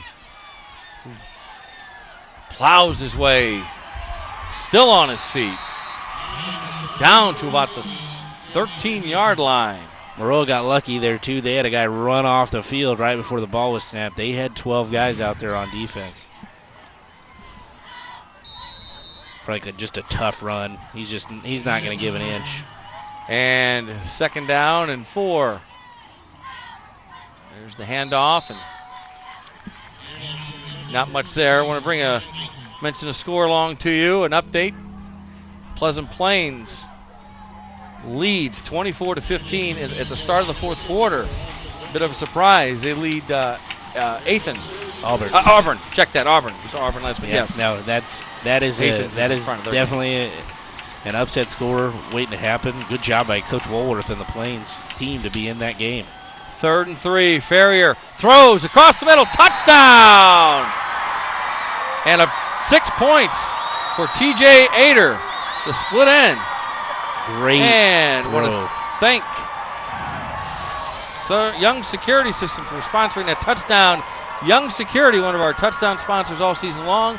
Another $50 will go to a charity, and that will go to St. Martin de Porres this week. Great job by Justice Ferrier. He's a catcher on the baseball team. Looks like he just threw out a runner at second base, put a lot of heat on that football. 32-22. Here's the extra point from Clark. It is up, and it is good. So it's 33-22 with 10:58 to go in the fourth quarter here in Maroa. This second half has been all Williamsville, and I talked about it before the game. It was one of my keys. Depth and tempo, it was going to play a big part. And you've got that right. So I think some of the crowd might be a little bit surprised here at the turn of events. Yeah, 11 points, they're down. Plenty of time left, and Coach Aaron Coons, you see him on the sidelines, and now you see Maroa Forsyth. It's starting to get a long week for Coach Yostis. Yeah, been a long week. His dad's was fighting the illness for a while, so you know it's tough. But there's still, like you just said, there's a lot of football left to be played. And Friday Night Rivals is available streaming live online, brought to you by Cass Cable. Log on to CW23TV.com and click on the Friday Night Rivals link. You can also find complete game videos and photos from this season's games. CW23TV.com. And a beautiful facility. We mentioned that a while ago. Beautiful facility here in Maroa. Yeah, both communities have been great, with our stories and coverage through the week. Got to see Akila Davis get out there and be a cheerleader for the Bullets, so Evan Peterson might have to step up his game next week and see what happens. And there you see, took the Bullets a minute 43, and Ader with the 14-yard touchdown reception. There's a kickoff. It's a good one from Clark, and the touchback. So Maroa Forsyth will start with 10:58 to go in the fourth quarter, trailing by 11. Yeah, need a big drive here, put together something to get back in this game, get a little momentum back in their side. It's gotten awfully, awfully quiet here on the Trojan sideline. Need to get your crowd back into it. It really has quieted down a little bit, and I guess understandably so with the. I mean, we have a packed house here too tonight. A good crowd as always in Maroa, and we know some folks are probably home watching it, or if they didn't watch it, why not watching home? They're here and they DVR'd it. So, all right, fakes the pass and on the keeper, and the Bullets read that play. Nothing doing for Tyler Ray. Yeah, I feel like there's a little more pep in the Bullet step right now, and maybe it has to do with that depth and the tempo they have and not having a lot of guys go both ways and starting to wear down on the Trojans, kind of like they did to Auburn last week, and that's something that could really benefit these Bullets. They got a big one next week. Doesn't get any easier. They got to take on North Mac, who is one of the top teams in this Sangamon. There's the throw and the completion at the 25-yard line. Logan Alsup with the catch.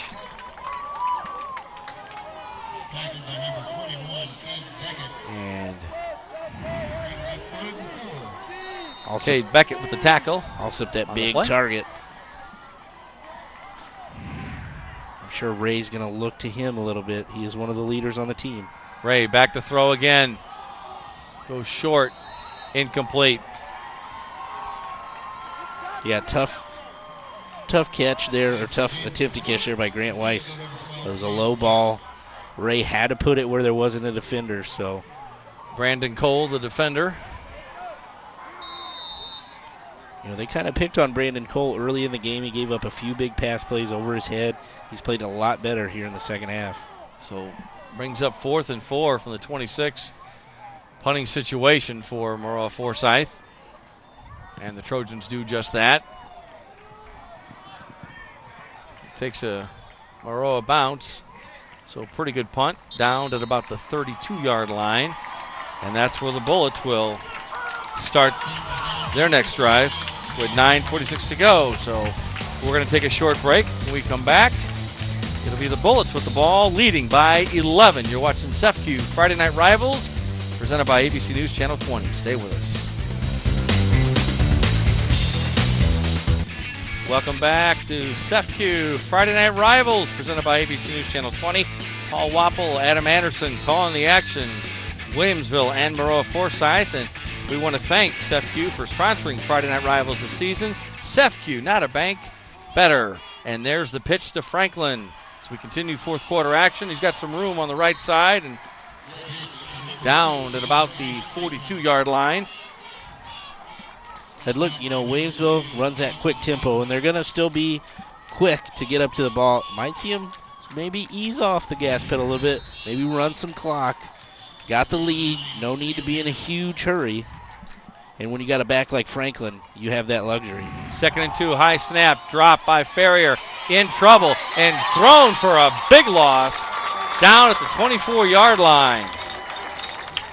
Just what Maroa Forsyth needed, Adam. Yeah, just what the doctor ordered if you're a Trojan.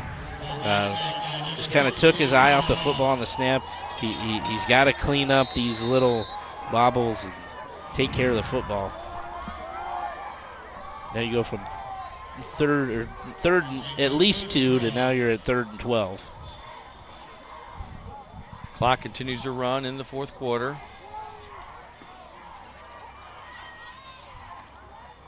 Back to throw. Ferrier going deep. And it is almost picked off. Yeah, I think both guys had their hand on the football here. We'll get a good look at the replay.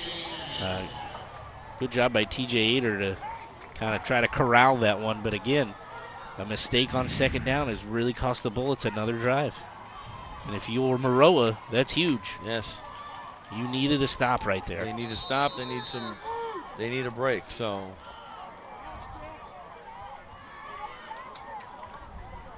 punt formation for the Bullets. Bad snap. Gets the punt away. And down. Let's see, about the 40-yard line. So good field position for Maroa Forsyth with 8:23 to go in the fourth quarter. So, Adam, what do you expect here? Any? I think if you're Maroa, you got to throw the football. I know Coach Josephs wanted to get his run game going. It hasn't worked here in the second half. The Bullet defense has really clamped down on DeAndre Gregory and Cameron Boline. I think you have to go to the air a little bit and see what you can do. They've had some success throwing the football here tonight. Ray throws, complete. Out to about the 45-yard line is Grant Weiss, the 6'4", 175-pound senior. It's a big, tall target at 6'4" out there. 2nd and 6 for the home team. Back to throw. Ray, complete. And across midfield to the 45-yard line, out of bounds, is Grant Weiss again. So he goes to the tall guy, tall receiver one more time. And that is good for a first down, and that is a Brant first down. Professional agriculture. Back to throw. Ooh, caught by Gregory down to the 40-yard line. So Maroa Forsyth moving the ball. 7:33 to go. That's what they need. Take, kind of medium-sized chunks each play. Not take a ton of time off the clock. Time is not your friend right now, being down 11. Ray fakes. Now he's going to throw. Looking. Got his man complete at about the 28-yard line. Catch made by Jackson Nelson. Good job by Nelson just to find a little crease there in the Williamsville defense. Sat down and really made sure that Tyler Ray could see him. And that is good for a Brant Professional Agriculture first down. 1st and 10 from the 27-yard line. Back to throw again and complete again. And down to about the 16-yard line. And the Trojans, Grant Weiss with the pickup there. And they are moving. And that is good for another Brant Professional Agriculture first down. Yeah, they must have finally seen something on film. Talked about it on the sideline. They have a matchup that they like down here in the corner with Grant Weiss. Trojans weren't wasting any time getting a... I don't think everybody was set there. Yeah. Got a little too big of a hurry. That's what happens. And not only do you need 2 scores, you need, of course, the 2-point conversion on one of them. But and I would imagine Moreau is going to go for 2 the rest of the way. They haven't attempted a kick here yet. So Ray fakes the pass, rolls left, throws now. Oh, and it is almost close. Intercepted by the Bullets. Number 64, Dylan McCafferty. Don't see a lot of 60 numbers that deep in the secondary, but great job in the dropping off in coverage. Brings up 2nd and 15 from the 22-yard line. Just had it, let it slip through his hands.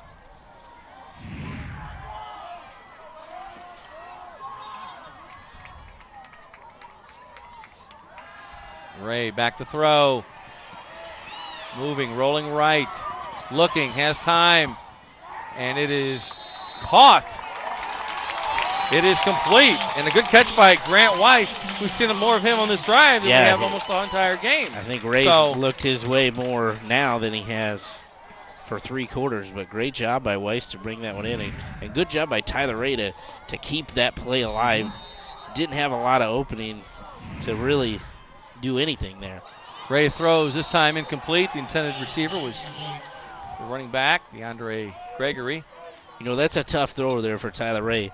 You're instructed just to catch the snap and throw it, whether you get the laces on your hand or not. So if you don't have a big hand, that's tough to just catch it and try to throw it out there. You're almost pushing it. So 4th down and 5 from the 12. Big play in this game. Ray back to throw, looking, has time, rolls right, throws, and it is incomplete. Incomplete. The home crowd doesn't like that, but I think he was. I'm not sure. Yeah, I'm not sure he was in. Of course, we have the advantage of replay. The officials do not. We'll check it out here. And it was a close play. He definitely caught the football, but I'm not sure his feet were in bounds. Let's take Here's a look another angle. here. Thank you, guys. No, so the pylon is out of bounds, and it looked like his left foot was still in the white. High school, you need Yeah, one foot in just need high one school, foot. but didn't have it. So Williamsville takes over. Franklin with the ball. And a flag on the play. With 6:16 to go.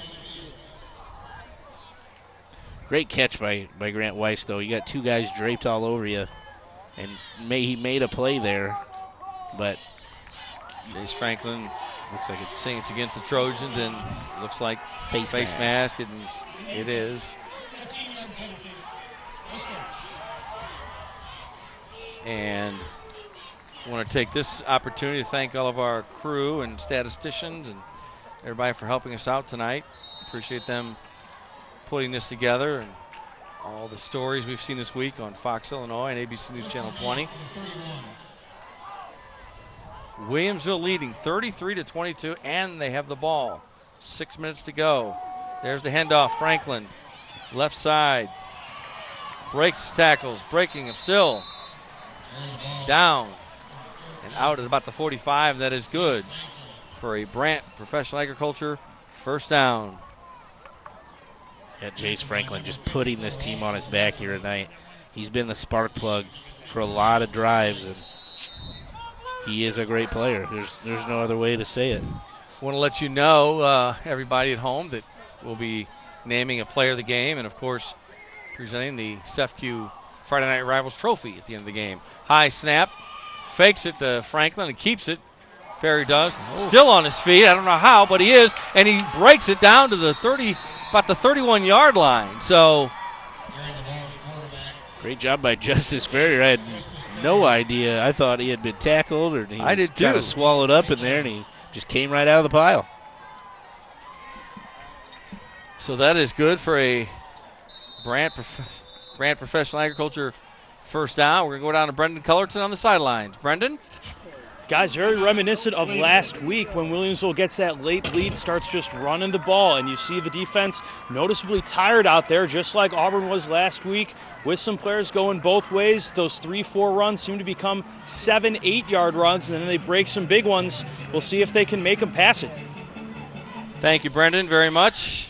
So with 5:47 to go, we'll take a quick break. Back with more on CEFCU Friday Night Rivals, presented by News Channel 20, in just a moment. Don't go away.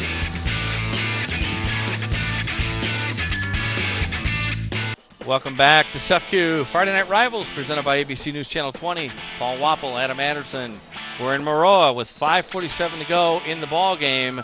The Williamsville Bullets lead by 11 against the Maroa Forsyth Trojans, and there's Ferrier with another carry down to about the 26-yard line. And Adam, obviously another score here, if the Bullets were to get a field goal or a touchdown, would pretty much put this one out of reach. Not that it won't be difficult now, down 2 scores and needing a conversion, but you're definitely fighting an uphill battle right now. Any kind of score here is just going to add a lot more difficulty onto it. But Maroa Forsyth does have 3 timeouts remaining. We'll see what the Bullets do here on 2nd and 3.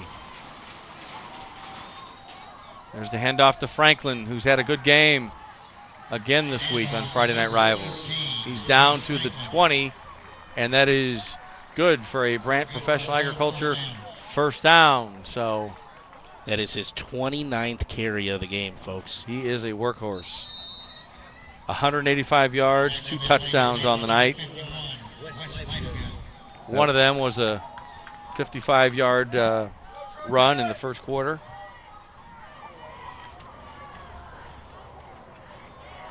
Hand off to Franklin, right side. Down to about the 15-yard line. And I'd give it to Franklin all day, too, at this point. Yeah, Adam. I mean, he's carried this team tonight. He did a great job in the first half when not a lot of other things were working. You know Moreau was focused on stopping him, and that just shows what kind of player he is. Big credit goes to that Williamsville offensive line, too. They've really cut down on the penalties, created more running lanes for Franklin and for Ferrier. Justice Ferrier's had a lot better second half. 2nd and 5. Ferrier's going to keep it himself. Right side.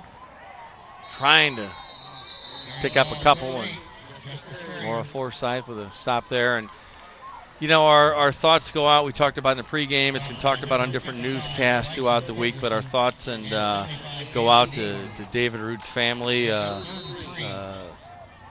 Passed away earlier this week after a lengthy illness, and our thoughts go out to the entire Williamsville, Sherman community in Central Illinois for the loss of David Root, a great, great superintendent and a great, great individual. Yep, I actually had the pleasure. I coached at Williamsville back in 2008 and 2009, and didn't get to interact with him a whole lot, but the few interactions I did have, he was super nice and just a great man, and it's a big loss for the community. So another Brant Professional Agriculture first down for Williamsville with 3:22 to go. That run there put Jace Franklin over 200 yards tonight. Against Maroa Forsyth. Yeah, against a great defense. Great defense. Nothing short of a great game out of Franklin tonight. The Bullets trying to add to that 11-point lead. 1st and goal from the 5. 205 yards to be exact is what Franklin is at right now. Thank you to our statisticians for all the updated info. Appreciate their help tonight, as always. And Justice Ferrier taking his time, letting some more clock run off. 10 seconds on the play clock, and they'll let it run down a little bit more. You see the game clock running, of course, as well. And Franklin inside the 5 to about the 3. He's going to be tired tomorrow. Hopefully get some rest this weekend. They got another big game next week. Again, running the gauntlet of the big guns in the Sangamo. They come up with North Mac, who at last check had a big lead on Pittsfield. And, Adam, we've got a big game tomorrow night. We do, the folks here at CW, and we'll be calling the action from Taylorville. Yep, Rantoul and Taylorville. Ferrier on the keeper, right side, going to reverse his field. Still in trouble and thrown for a loss on the play. So Rantoul will be at Taylorville tomorrow night, 7 o'clock. You can watch it right here live on CW23, and Saturday Night Rivals continues thanks to Hickory River Smokehouse and presented by Kirby Medical Center. And Jeb Odom, the former quarterback for Taylorville, and his team off to a good start this season. Yeah, the defense is what everybody talks about. The Taylorville community makes those home games very special. They come out in full force. Their student section is amazing. Love doing games out at Taylorville. Really excited for it. And TJ Ader, the 6'1 junior, came off the field limping. Hopefully he's okay. 1:42 left. Bullets in complete control of this game. And they let the clock run down and take a timeout with 1:35 to go, leading by 11 on 3rd and 7. 3rd and goal from the 7. And Adam, I don't think it's going to be a surprise when we announce the player of the game. We won't do that just yet, but big night for Jace Franklin. They got to give credit to his offensive line. He gave credit last week. We showed the game, did the Auburn-Williamsville game. It was a good matchup as well. And, some heavy hearts on both teams, both communities. But the game has been, second half, Come down to Williamsville. Been all Williamsville, and I really do think the luxury of their linemen not being don't have to go both ways. Jace Franklin, only an offensive player. A lot of their receivers are only one-way guys. That really lets you run that fast tempo, whereas Maroa's, a lot of their big players are playing both ways. They just don't have the luxury of having the kind of depth that Williamsville has. Paid off against Auburn. It's paid off here tonight. And I think that's something to watch as the Bullets keep getting better for the rest of the year. Brendan Cullerton, let's go down to you on the sidelines. What do you have for us? Well, guys, you keep talking about Jace Franklin. You had to see it coming if he was going to have a big game. I was talking to Coach Joseph before the game, and he flat out told me if Jace Franklin has a big game, they will lose. He did, and it looks like that's going to be the case because they're keying on him, and there's just at times nothing they can do. And on the keeper there, thank you, Brendan. It's 1:31 to go. Brings up 4th down for Williamsville. Looks like Monroe's going to take a timeout here before 4th down, and I would imagine we're going to see Adam Clark and the Bullet kick team out here. I would think so, too. Good job by Monroe, just blitzing there right up the middle. Know they got to stop that play before it gets started. And we talked about Rantoul Taylorville just a little bit, Adam, and Tornadoes in a different conference. Yeah, they're down in the Apollo, so Springfield area doesn't get to see them as much as they used to when they were in the Central State 8, the conference that Lincoln will be joining next year as well. Last year for them in the Central State 8, last year for them. Yep.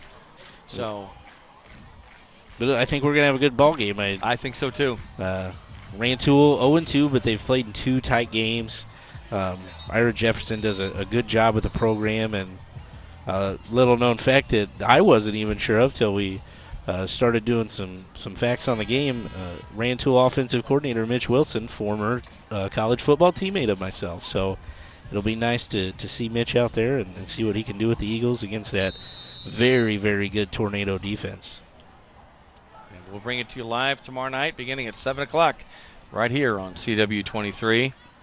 And some movement on the play.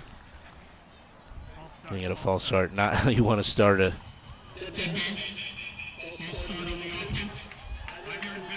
So 5 just yards. Making it a little bit tougher.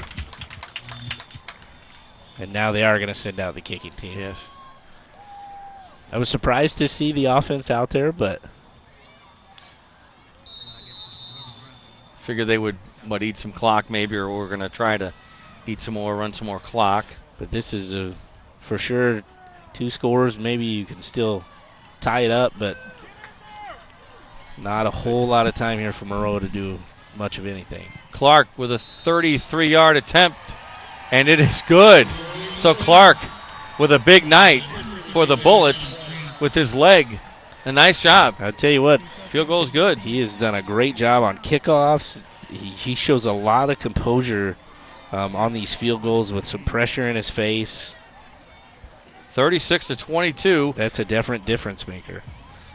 You know, we talked again in the pregame on the Pepsi High School Football Preview Show tonight on here on the CW with Donnie and with David and yourself, and we had Alex on from the Decatur Herald Review and talked about it. I said, do you think it'll be high scoring? And it's been a fairly high scoring game. I thought it would be a little closer than this. Yeah, you know, whatever Coach Coons and his staff did in the second half to make the adjustments, credit goes to them and to the Bullets. I thought they played a lot better. They cleaned up some of the penalties.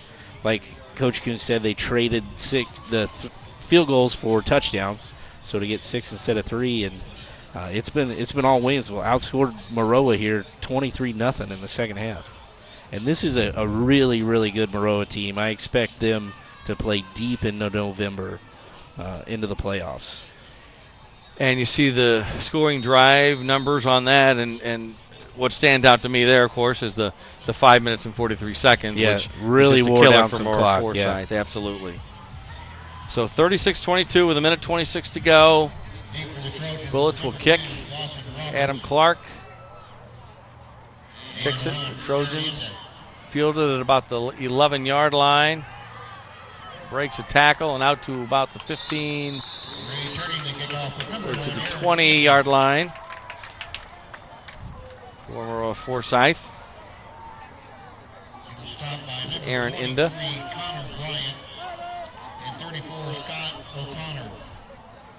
Update from Pleasant Plains. Auburn came back, wins 28-24 as a final in Pleasant Plains. Wow, incredible game. We thought that would be close, but wow.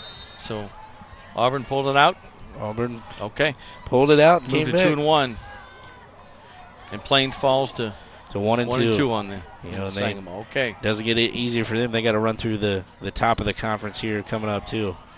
Ray with the completion, and that is a loose ball, Adam, and it's recovered by the Bullets. They try the catch and pitch. Yeah, tried a little hook and ladder. DeAndre Gregory looked kind of lost to start that play. You know, you're trying to do something and make somebody. Gregory didn't look like he was. Yeah, I think he was looking for a lower toss, and it kind of caught him off guard that it was so high. You know, just trying to do anything to get going. We saw that with Auburn at the end of the game with the kick return. And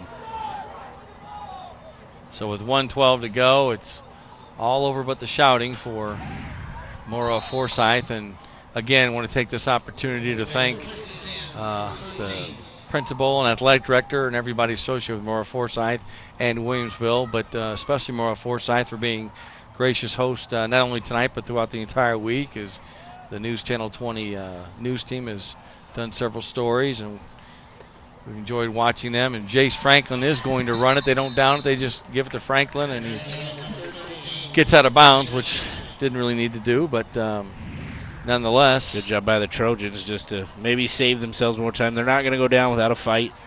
That's not how these kids are taught to play the game. Coach Joseph is going to do everything he can to.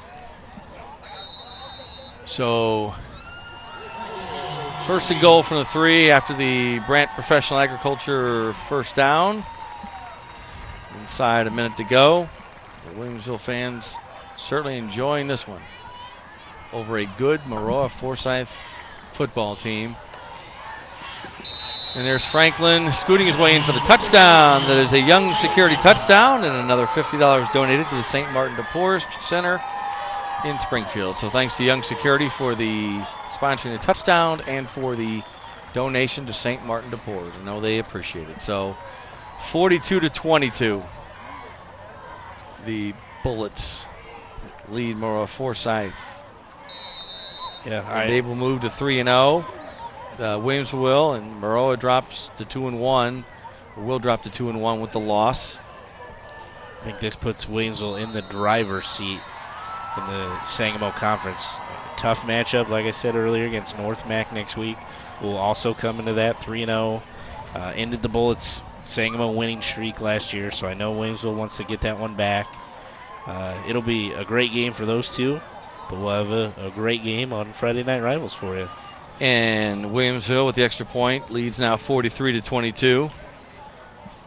45 seconds to go in the ball game, and what do you know? The weather held out, at least over here. I'm not sure how things went in the Springfield area or over in Champaign, over not too far from there, but wonder how things went tonight. We'll find out on Friday Night Rivals recap in about a half hour or so, 25 minutes, 10:15 on ABC News Channel 20 with Donnie Tillman and David Coy, and they'll have all the action and scores as they always do. They do a great job and have their photographers out and working at full force. And again, I want to thank our crew for everything they do in the truck, the folks outside of the truck, and we've enjoyed bringing it to you. It's a lot of fun for us. High school football in Central Illinois, nothing quite like it. Nope, nothing better. You don't get live football anywhere else in the state. Usually it's tape delayed. You folks get the luxury of seeing live games. We're super, super excited to bring you 9 games on Friday and now a bunch on Saturday this year. So the kickoff, but there's a flag on the play. I want to guess it's offsides, Adam? Yeah, I think on Winslow got a little excited.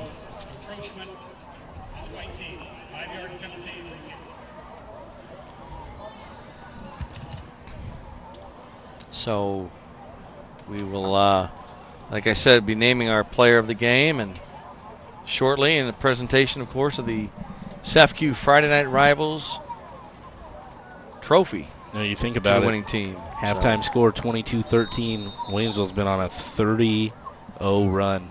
Just Had you told me that at halftime, I'd have said you're crazy, Adam. yep, and I would agree with you. So ball is picked up in the end zone and brought out. Down at about the 5-yard line is Dawson Roberts, the 5'9", 150-pound junior. And the Bullets know they've got this one wrapped up. Yeah, Trojans have fought hard. They had the lead. They were playing well. Just some things didn't go their way in the second half. I think Williamsville came out and played a little bit better too. Definitely. Made some adjustments to what they were doing. And I think, again, the big interception by Datavian Woodson kind of slid a lot of air out of the sideline and got real quiet here on this Trojan side. But Ray with the completion to Logan Alsop. We had a pretty decent night for Maroa Forsyth, and might get one more play off before the horn sounds here in Maroa. There's a completion and pushed out of bounds at 12 seconds ago. a little frustration there on Grant Weiss. He's had a big game. You don't want to see something bad happen here at the end. Yeah, so And I understand, you have the lead, you're playing well, and then you find yourself down 21 points. It's tough. I've been there. Ray back to throw. Complete to the 30 and brought down by about 3 Bullets, defenders. And that will do it. As time expires here in Maroa, the Williamsville Bullets move to 3-0 with a 43-22 win over Maroa Forsyth. So back with more from Maroa in just a minute. You're watching SEFCU Friday Night Rivals presented by ABC News Channel 20. Stay with us. Welcome back to SEFCU Friday Night Rivals presented by ABC News Channel 20. Paul Wapple and Adam Anderson just completed tonight's game between the Williamsville Bullets and Maroa Forsyth Trojans, 43-22. Williamsville stays unbeaten. They move to 3-0. Maroa Forsyth drops to 2-1 with the loss.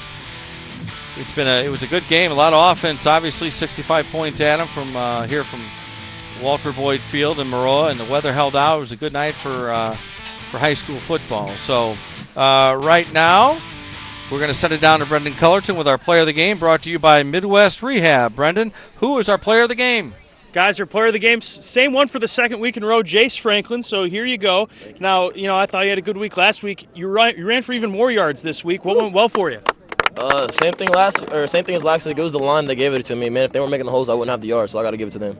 Now, you compliment the line. You also ran through a lot of tackles. I mean, you're very determined out there. This was a big game for you guys.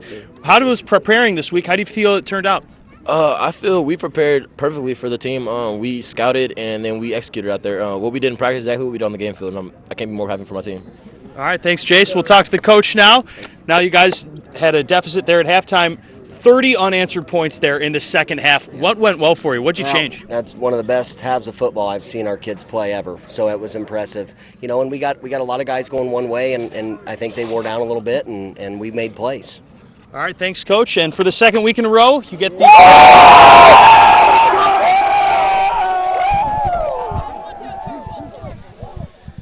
All right, so congratulations to the Williamsville Bullets. They get the SEFCU Champions Trophy. Congrats to them on an outstanding win here in Maroa.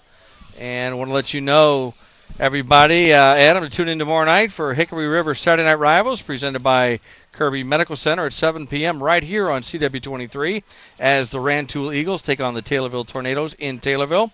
Then next week, SEFCU Friday Night Rivals, presented by News Channel 20, brings you Week 4. We'll head to Decatur as the MacArthur Generals take on the Jacksonville Crimsons. That's next Friday night at 7 right here on CW23. Final thoughts quickly, Adam? The score I don't think is indicative to how close this game was. Williamsville, like Coach Coons just said, played the best half of football he's seen out of them, and I would agree with him. They came out like a different team in the second half, and I think they're in the driver's seat here in the Sangamo. All right. Thanks, Adam, and thanks to our crew. So long from Maroa. Good night. We'll see you tomorrow night on Saturday Night Rivals. See you.